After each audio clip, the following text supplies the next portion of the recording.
call this meeting to order at 5:04 p.m. on Monday, June 12th. May I have a roll call? Councilmember Harris. Present. Councilmember Newsma. Here. Councilmember Burns. Councilmember Reed. Here. Councilmember Kelly. Here. We have a quorum. Great. We are ready to do the business of the city. First item on our agenda is approval of the minutes of the regular APW committee meeting for May 22nd. I move for acceptance of minutes from May 22nd. I will second. Moved by Councilmember Harris, seconded by Councilmember Newsma. Any corrections? Seeing none. All those in favor say aye. Aye. All those opposed? Any abstentions? Great. That brings us to public comment, which we have one person signed up on in person, which is Mr. Vasilko.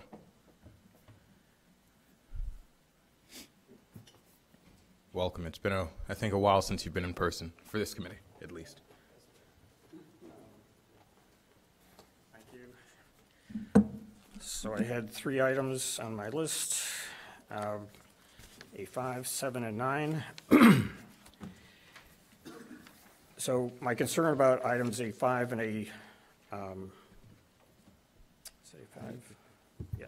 A5 and A7 is that Christopher Burke's engineering company was the company that did not only the engineering and the design, but also construction management, as I understand it, for Fountain Square. It cost the city roughly $1 million, almost $1 million for their services, and the project was a failure. So I'm curious why the city is now going forward and recommending spending, again, a couple of $100,000, over $200,000, with the same firm. There's got to be other firms that are doing the same thing, and there just seems to be the need for some kind of reconciliation, I would say, with Christopher Burke before they continue to get hundreds of thousands of dollars of Evanston tax dollars. Item A9 is the vending machine contract. Now, literally just before this meeting, I was shown a memo from last year that said that the vending contract was, this year expires 2 of the 3 optional renewals. So I guess the way it's being described to me is that there's an optional renewal for this vending contract. But I went back and listened, or tried to listen to the whole city council meeting from last year, June 27th, APW, and Director Thompson at that time said that we took the last extension last year. So I haven't been able to, don't have time to reconcile whether it was the last extension or now we're going to do a 3rd extension. But it seems like that should be rebid. Thank you. Thank you. Is there anyone else signed up for public comment, either in person or online? No? All right. Thank you, Mr. Vasilko. All right, with that, public comment has concluded. We will move on to the consent agenda. Are there any items that folks would like to remove from consent? Councilmember Kelly? Let's see, items A4, A5, A7, and A9, and A11.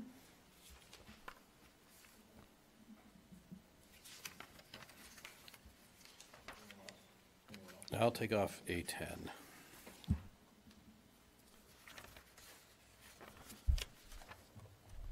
Seeing nothing else, may I have a motion for the consent agenda?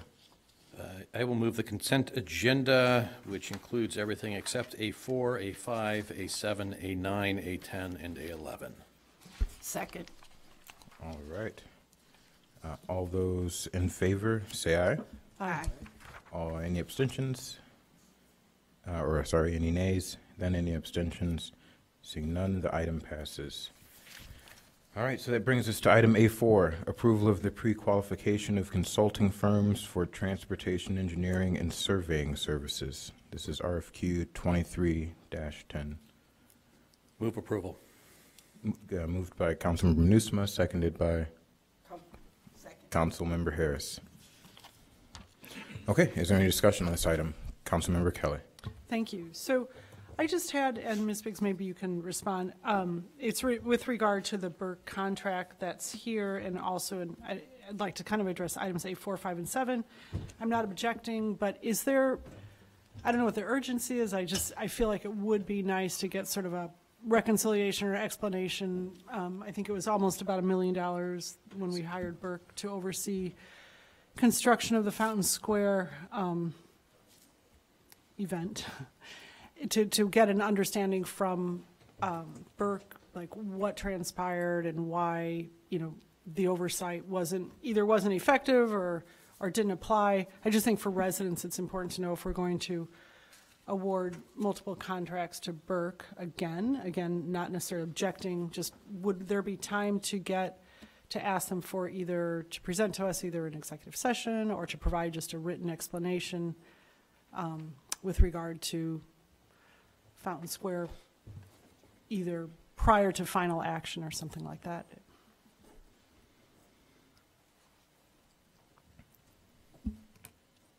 Hello, members of the committee. My name is Laura Biggs. I'm the city engineer.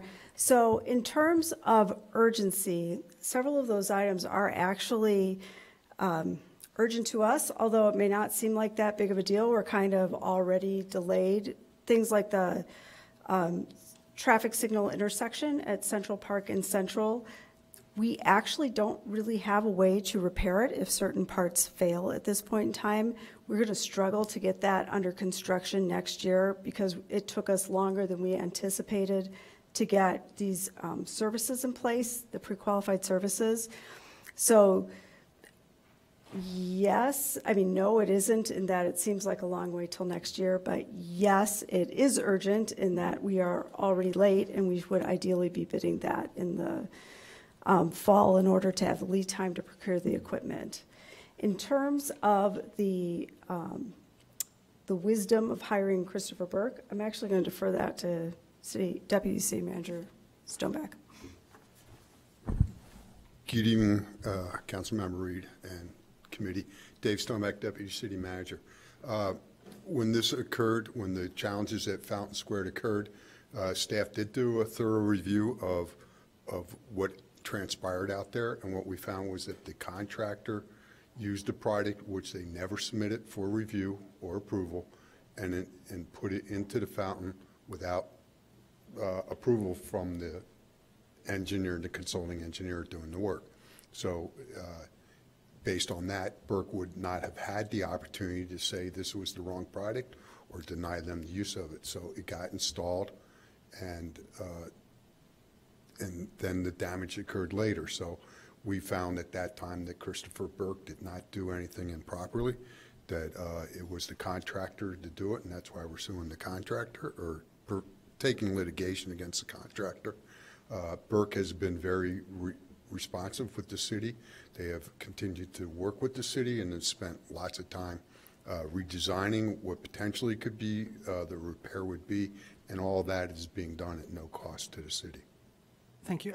I understand we do have a tolling agreement with Burke, so therefore they're cooperative in lieu of potentially facing liability. So is there, and again, I'm not saying I'm against it necessarily, can we get concurrently with this, get an explanation from Burke? I just think in terms of accountability, since it would be nice to hear from them directly where it failed. We did sign a tolling agreement with Burke to Yes. say basically that we won't go after them if they cooperate. So I think it would be, I would like, and I think, given the quantity of money that we spend and that we're proposing spending, I don't necessarily need to hold this, but could we request, would you be willing to request that? Could staff ask Burke to provide counsel with? If that's the direction of the committee, yes. Okay. Yeah, I would like that, whether it's in, session, I don't know if it has to be executive session or not, at our next one, or a written explanation from Burke as to, I would like to give that direction. Do I need to, Do you want to make a motion? okay, I so don't know if it's out of order or not, but is that, go ahead. all right, okay, so I'd like to move to direct staff to request from Burke either an in-person presentation about the Fountain Square debacle and what failed there, why either they are exempt of any responsibility or what happened that could be improved going forward, just so as not to repeat history. A written explanation or in-person meeting. Yeah, I think maybe a written explanation, and if after the written explanation we see fit that we would call them in, then maybe that's appropriate. Can I have a point of order?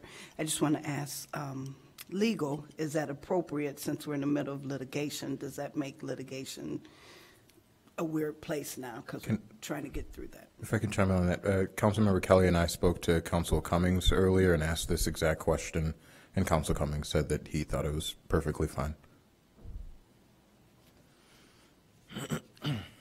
All right. Oh, Councilmember Nusma. I'll just weigh in here. I don't think we're going to learn anything new by this process. I mean, staff has delivered this information to us at multiple times since this thing, since the incident happened. So I don't anticipate we're going to be learning anything new. I would rather not put anybody through this exercise. So I don't think we need to have that report again to tell us what we already know. Okay, Councilmember Harris. So can we have the report but keep moving? Can we get something in writing in exec session and move on? Yep. Okay. So there's a motion. Was there a second? Second by Councilmember Harris. All those in favor of Councilmember Kelly's motion? Which Aye. Is, okay, aye. All those opposed? No. Any abstentions? Wonderful. That motion passes, so that brings us back to the main motion, which if the maker of the motion, which I think was Councilmember Nusma, does not mind making a friendly amendment to put A5 in with this as well. And A7, I think it's A4, 5, 6. I mean, it's all Oh, kind yeah, of. yeah, so I don't A4, need to- 5, and 7. I will amend my motion to include A5 and A7. Wonderful. Not, and it's seconded by Councilmember Harris. With that, all those in favor of items A4, A5, and A7?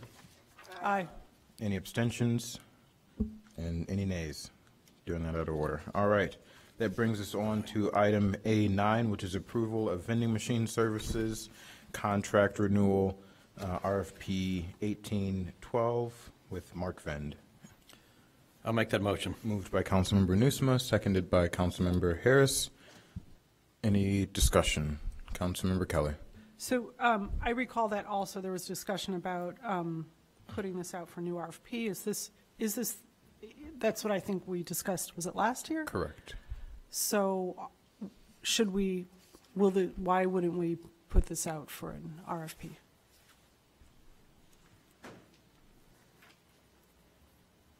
Good evening again, Dave Stoneback. It's clearly indicated in the memo that went to the City Council on June 27, 2022. It clearly indicated that this contract renewal, 2 of 3, and will run from July 1, 2022 through June 30, 2023.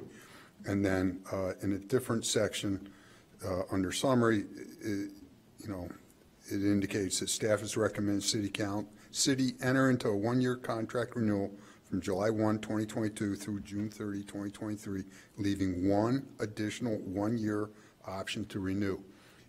Ms. Thompson may have misspoken during comment, but I believe, what was written in the memo supersedes anything that someone might have said. What I recollect was there was a concern by Councilmember Newsom about the use of plastic bottles and things like that. And we worked with Mark Vend, and they removed all the plastic in the vending machines for products that have an alternate container. So some products only come in plastic, like a Gatorade or a sports drink. So those are still plastic, but the pops were in plastic. They're all in aluminum cans now. Thank you. Thank you. All right. With that, if there's no further discussion, I'll just quickly say I'm it was in the memo. This is where we are, fine to renew this, but I would certainly like to see, as would be natural here, for an RFP next year. I think this is a great, as you shared last time, you guys are doing wonderful with your business, so really happy for you with that. But I do think this is potentially a great opportunity for, us next year or in future years for a smaller startup to have an opportunity here. It's no cost to the city, and it's a low barrier to entry, somewhat, for vending. So I'd love to see us try to expand the opportunity there. So with that, if there's no further discussion, all those in favor say aye. Aye. All those opposed? Any abstentions? Wonderful. That brings us to item A10, approval of the 6th addendum to the Phoenix Security LTD agreement. Is there a motion? I will make that motion on item A10. Moved by Councilmember Nusma, seconded by Councilmember Harris. Councilmember Nusma. Thank you, Mr. Chair. I had a question that was answered by staff in writing earlier, but I just want to make sure we go on record, and this is regarding the de-escalation training. And my understanding is that per the terms of our contract, the Phoenix Guards receive some de-escalation training, and there's some additional optional training which they're not required by the contract, but they will do that additional training as well. Good evening again, Dave Stomack. The contract is silent about de-escalation training.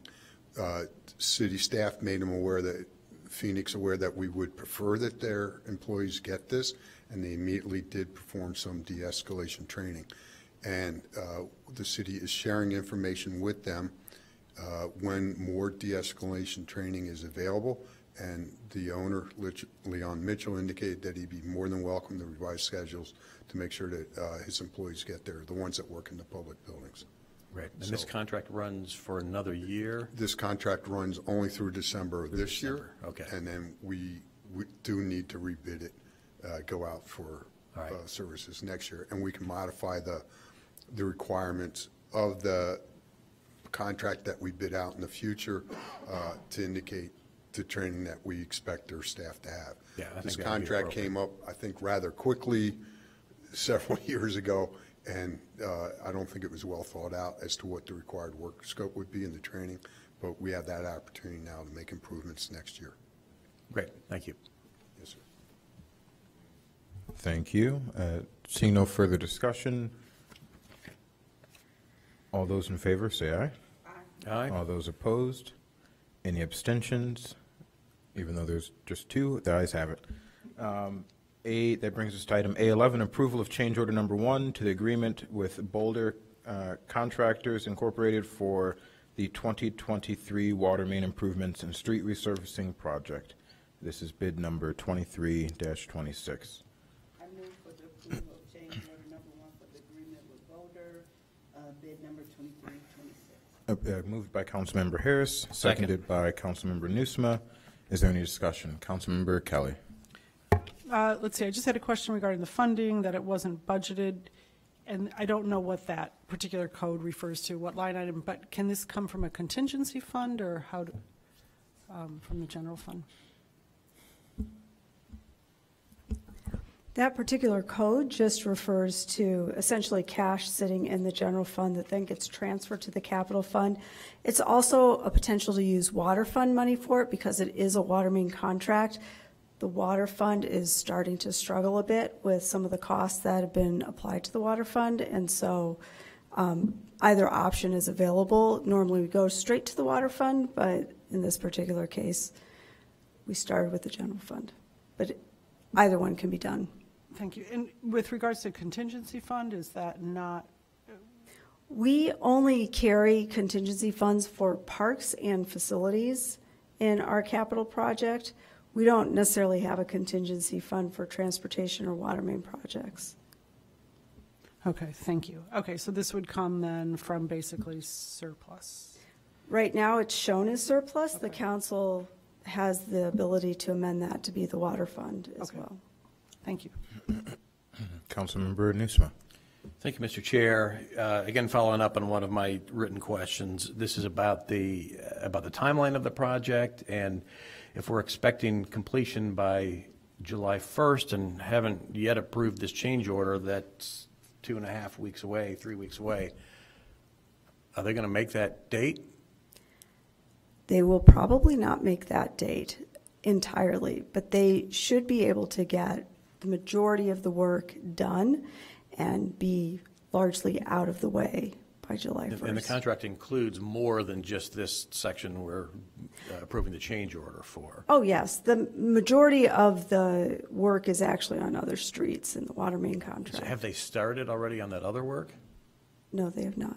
We are just now this week getting, we've had the pre-construction meetings, and we are just now getting to the point Okay. of starting construction. I mean, and most of the other work is not open cut. We're approving open cut with this change order. Most of it is open cut Most of it is open work. cut. This one was done differently because there's a lot happening on Oakton this year. So we were trying to get in and out, but we designed this very quickly and put it into the contract. So we did not have the ability to do some of the research that we might normally do. And we generally would not have the water main work done the same year as the other construction in the same location. But what's driving the change order is the supply chain for the, Yes, what's it the called? fact The that the work is pull-through being pipe. done this year at the same time that we have another contractor, actually two other contractors, because the animal shelter contractor is also kicking off in that same area, is being driven by the fact that the water main has experienced multiple failures, and the failures have been ramping up. So it's actually in the parkway for the most part, and we are putting a multi-use bike lane over that in terms of the construction for the Oakton corridor. So as soon as you start doing water main, or doing work on the surface over a water main or sewer that is already known to fail, you will most likely trigger other worse failures to happen. Usually right after you've done the resurfacing, it's pretty much without fail right after we did the resurfacing. So that's what drove putting it on this year's contract, even though the Yeah, timing is not it makes sense to ideal. do it this year. I'm just And a the little- July 1st thing was to get them out of there so that Landmark, who's doing the Oakton corridor improvement, would have the ability to do their work uninterrupted and be able to finish it. However, a variety of things have conspired against us. So that July 1st date is not as ideal as it I should mean, be. it seems like they're already behind They're schedule. already If they behind haven't schedule. started the rest of the project, and they have 3 weeks to get it done. And the open cut for this 12-inch is going to take longer than the, what's it called, the horizontal drilling. It will, but not tremendously longer. It's not that much different. Okay. So It's interesting. the restoration that takes longer. So going to be an interesting summer on Oakton. It is going to be an interesting summer on Oakton. There is actually some synergy between having the animal shelter contract and the corridor improvement contract happening at the same time, because there is a little bit of area where one or the other contractor had to do the work, but we didn't want them both to do the work. So we have made a decision to put that overlap into one contract, but the other contractor needs the work done. So it made sense. This water main thing was not as great. Got it. Thanks. Thank you to our engineer colleague. Sorry, Laura, I have a few questions for you. Bureau Chief Biggs.